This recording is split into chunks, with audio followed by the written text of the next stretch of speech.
এবার দেখে নেবো আমরা ইউএসবি অ্যান্ড অডিও কোথায় কোথায় বসে, এবং সবথেকে ইম্পর্টেন্ট যেটা হচ্ছে সেটা হচ্ছে এখানে আমাদের যে power switch, HD switch, power lead and HD lead আর এই স্টার্ট, এই তিনটে পোর্টগুলো কোথায় কোথায় বসে এইগুলো ভেরি ইম্পর্টেন্ট, তো দেখে নিতে হবে। আর প্রত্যেকটা পোর্ট কোথায় বসে সেটা দেখে নিয়ে আমরা মেশিনটা অন করে দেখবো, ঠিক আছে। তো প্রথমত দেখবো না কি লেখা আছে, ইউএসবি। ইউএসবি কোথায় বসবে? ইউএসবি বসবে আপনার এইখানে, দেখুন এখানে ইউএসবি 1 ইউএসবি 2 লেখা থাকে, সেইগুলো পোর্টগুলো দেখে নর্মালি পুশ করবেন।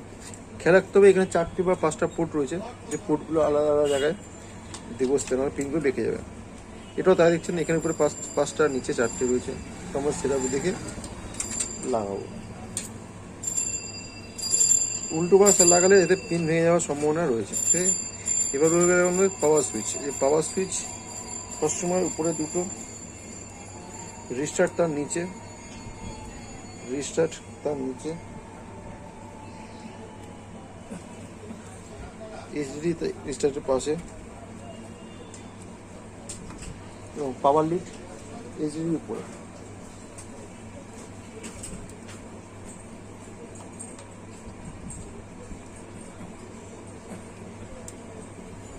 সুন্দরভাবে দেখে দেখে লাগাবেন যাতে কোনো পিন বেঁকে বেঁকে না যায়, সাবধানে লাগাতে হবে।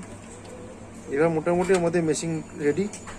এবার যেহেতু তারগুলো বেরিয়ে আছে, সে তারগুলোকে বেঁধে দিতে হবে যাতে কোনো রকম অ্যাক্সিডেন্ট বা মজা না লাগে।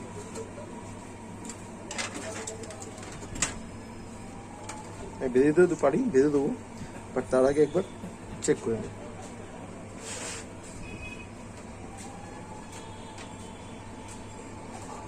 একবার দেখে নেবো সব লাগানো হয়েছে, বাট ওই লাগানো হয়েছে হয়নি।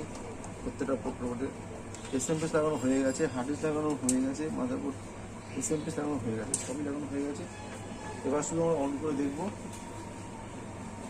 যে মেশিন অন হলো কিনা। পাওয়ার লাগিয়ে দিন,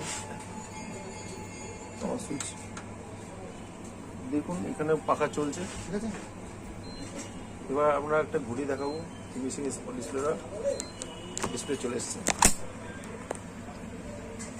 ঠিক আছে। উইন্ডোজ ওপেন, আমরা এখন দেখবো মেশিন চলছে।